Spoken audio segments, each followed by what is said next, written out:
Hello everyone. For this video I'm talking about a topic that has been on my mind for a long time whilst playing online cooperative and competitive multiplayer games, but I've never been able to make sense of these jumbled thoughts in my head. I was never sure if my perspective of this was logically sound, but nonetheless, timed game modes in online multiplayer, temporary playlists in services that offer a virtual stage of competition, I think they are very problematic and extremely irritating, at least for me. You might know what I'm talking about. If you're familiar with finding that perfect game mode on your favourite game that you can sink hours upon hours into, and before you know it, it's gone. It just disappears when you log into the game. Then it turns out to have been a temporary game mode, or a weekend event, what have you. Whatever the developers choose to label it. Usually these are incorporated into games to attract the attention of the media in the games industry during the video game's free weekend. This almost exclusively happens on online games with the proverbial games as a service model as a business. Long-time games with 3 to 6 or maybe 9-year plans, unless you're Destiny and you just pretend you're hosting a long-term game, but then Activision demands another sequel. However, we can all rejoice after Bungie being detached from said studio. Anyway, regardless of all that, Destiny 2 is not the only current example of online games with timed game modes. There's also Black Ops 4, Halo 5 Guardians, Apex Legends, Fortnite, Overwatch, Rocket League, Rainbow Six Siege, World War 2, Call of Duty World War 2, League of Legends and Team Fortress 2. After just a brief scour through the subreddits of YouTube and independent forums, I noticed a lot of people out there share my contempt for the idea of temporary game modes in online video games, but unfortunately, even I can admit that they are a necessary evil as of now, but I would argue that they don't have to be. Due to the undeniable reality that there is an abundance of online video games competing with each other, each and every one of them has to use their player base wisely. Therefore, some player-based manipulation does need to happen. The developers need to sway the players to a certain game modes to populate them to keep said players happy, because no one wants to experience severely slow matchmaking times in online multiplayer. It is generally better for a higher percentage of the player base to be centered on only a few game modes. The cost of that, of course, being that the other less popular game modes are left to somewhat wither away for the most part. To their credit, developers did something to counter this problem of players getting tired of only playing Team Deathmatch in Call of Duty, for example. They introduced the concept of temporary game modes. These often appear more nuanced and experimental in nature, deviating from the commonplace, mainstream archetypes of simplistic kill or be killed dynamics in competitive video games. Some even become an almost unanimous universal fan favourite, such as, and I've been raring to talk about this for so long, but I fucking love this game mode so much, Castle Wars CTF on Halo 5 Guardians. Yeah, say what you will about Halo 5, yes, the campaign is horrendous and it doesn't work very well narratively or mechanically on any level. I would agree with that. The multiplayer is rather alienating for the loyal seasoned Halo fans who are accustomed to maps and modes that aren't formulaic 3-lane arena maps. Not to mention those trend-following game modes that just are there to endorse esports so the game can be eligible for esports. But there is one game mode that I, to this day, still thoroughly enjoy, right up to the day I recorded the footage you are seeing now. And of course, it's Castle Wars CTF. If you're not familiar with Castle Wars, allow me to explain it to you. In Castle Wars, the maps are symmetrical, making for what is an even playing field for both blue and red team.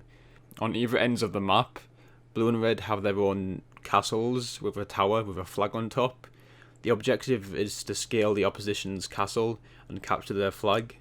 With the assistance of your teammates, you must take it back to the base with the enemy flag. Vehicles restricted to mongooses and warhogs only can be used to either pick up the flag carriers to take them back to the base, or ferociously ram through the enemies to bombard the enemy castle and perform a siege. Then, if all is coordinated well, teammates should fend off enemies whilst one of the squad captures the flag. The map designs delivers on so much depth and variation. The top of the towers have gravity lifts that you can use to catapult yourself across the map and make a landing in the centre of the map, halfway to capturing the flag. One step closer to victory, but some other maps even employ awesome platforming and combat moments, making you feel like you're having a lightsaber duel taken straight from Star Wars or something, except here they're energy swords.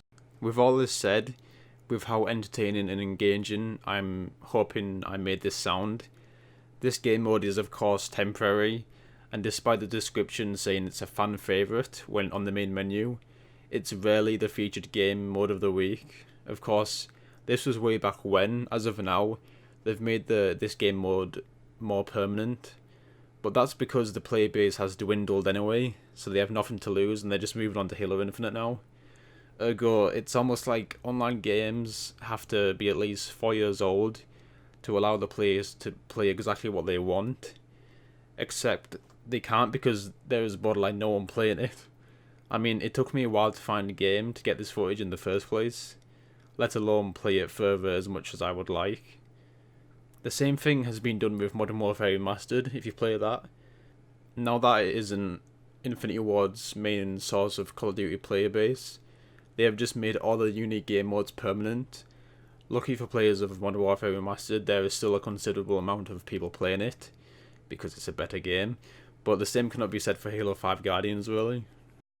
The problem with temporary game modes occurs when they suffer from hardly having time to go through playtesting by the player base. Let's take Black Ops 4 for example.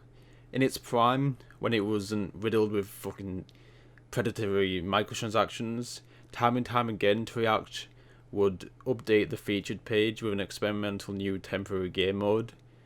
Then before the players have time to give feedback on balancing issues in the game mode, it's gone, and they don't bother doing it with the time they had to play anyway because it just becomes irrelevant and no one cares anymore, and they just go into the next temporary game mode. Even Castle Wars CTF in Halo 5 isn't innocent in this regard. In one of the maps, an invincibility upgrade has been put in the centre, and it's awful. It's an asinine choice because it creates this game-breaking balancing issue to the extent where if someone on the opposite team acquires it, you're done, you're defeated. The upgrade is there to win the entire game basically, because when you have the invisibility cloak, you can just sneak past everyone as long as you crouch. I mean, they could have at least put a depletion timer on it. Other than that, the competition is airtight, to be fair. But there's that glaring issue that could have been fixed easily if the game mode was more in the spotlight for a elongated amount of time. A good 4 months ago, a small compact map for Blackout was implemented in Black Ops 4. I loved the addition because it was so small as far as Battle Royale maps go, and it was essentially what felt like a match of ground war in a map that doesn't have banal, uninspired, boring 3-lane structure, and instead it was set on Alcatraz in a small island, and there are actual parts of the map that have superior vantage points than others.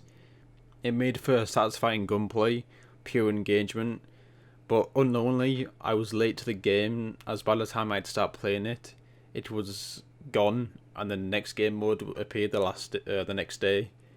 I came from university genuinely looking forward to playing it, and it was just gone, and in its place was some Blackout mode where the cars have sirens or something. It was like some hot pursuit cop car chase. I don't know, I just ignored it because it didn't look like it appealed to me at all. In other words, I just found it bland. Then the epiphany hit me that the Alcatraz Blackout mode was there because it was a free weekend for everyone else who didn't have the game. Then I searched the internet to find out that it would return soon, but then I just installed the game. Black Ops 4 went from a tedious, monotonous bore of a game, bending its knees for the esports scene, to something actually interesting when the Alcatraz map came out. But when it just reverts back to its original self, I just lose interest completely. I mean, they have this free weekend, and they rope people in with this good game mode, with this interesting map for Blackout. And then once they've roped people in and they've probably got people to purchase it, with the full price after the weekend. They just remove it. I don't understand. Someone needs to explain that to me, because I just don't understand the logic.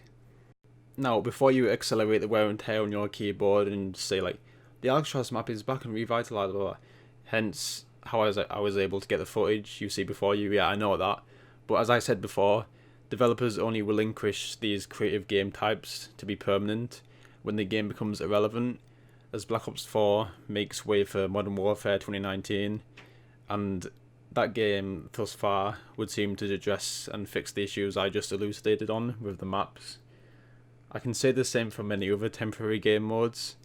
How about the 50v50 game mode in Fortnite? Anyone remember that?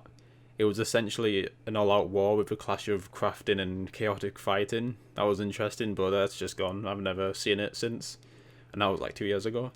The Sparrow Racing from Destiny 1. It was objectively the best game mode in gaming history, and if you feel otherwise, then you're wrong. Whilst I didn't play much myself, I know everyone thoroughly enjoyed the Sandbox Toy Soldiers mode in COD World War II. I'm not just going to leave this mere observation hanging on its own, however. I'm going to suggest my 2 solutions for this problem and create a point of possible contention as a byproduct of how wrong you think I am, whatever. Right off the bat, why don't developers just have all their game modes just be available from the start? The player base will choose their favourite based on the quality, balancing and engagement, and in turn that'll make it the most popular. So in this scenario, we could find a game of Castle Wall CTF and Alcatraz and Blackout in mere seconds, because those game modes that deserve to attract the most players will do so without the creators pulling strings and giving their customers whiplash from swerving them from game mode to game mode. And I know that might sound a bit wishy-washy, but I have such contempt for the alternative we get. Here's my secondary contingency fix if all else fails. Give every online multiplayer game a custom games browser, please. Granted, this will not miraculously fix the issues at hand. Halo 5 does have its own custom games browser, but then people set up matches on Castle Wars CTF, but they utterly misunderstand why the game mode works on any level, and they change the weapon loadouts from energy swords to only just every weapon in the game given to you at random. I think it's called Super Fiesta or something, and it makes for what is a nauseating clusterfuck essentially. But hey, I'm sure players of other games will have the know-how to organise a balanced competition in video games elsewhere. As long as the players don't mind if the playlist and game modes are not ranked, they should find it thoroughly entertaining anyhow. I just get the impression that more and more control is taken away from the players and the communal experience, the more the developers want to pull strings and tailor the experience to esports, and the publisher overlords who just want their game properties to follow trends regardless of how well it fits and gels with the established game mechanics they have. Ultimately, all of this comes down to giving the players the means to organise servers and sessions that can actually be populated using a well thought out custom games browser, not unlike Realms in Minecraft, even though you have to pay for that, but I think it's a different case in Minecraft because you're actually paying for an entire server that people can join when you're not there. And I've just about exhausted my thoughts on this topic. I wasn't sure how to approach the topic, but I knew I wanted to cover it at some point. I hope you found it somewhat thought-provoking. As always, be sure to comment down below if you disagree with me or have anything to add. If you're looking for some long-form content to watch, I have a video delving into video game adaptations and how I think they will exponentially thrive one day. To be honest, that video is a lot better than this one. This is just me rambling. Thank you for watching. See you next time. I completely forgot to mention that Halloween survival game mode in Overwatch. Fond memories. Fond memories. Fond memories. Fond memories. Fond memories.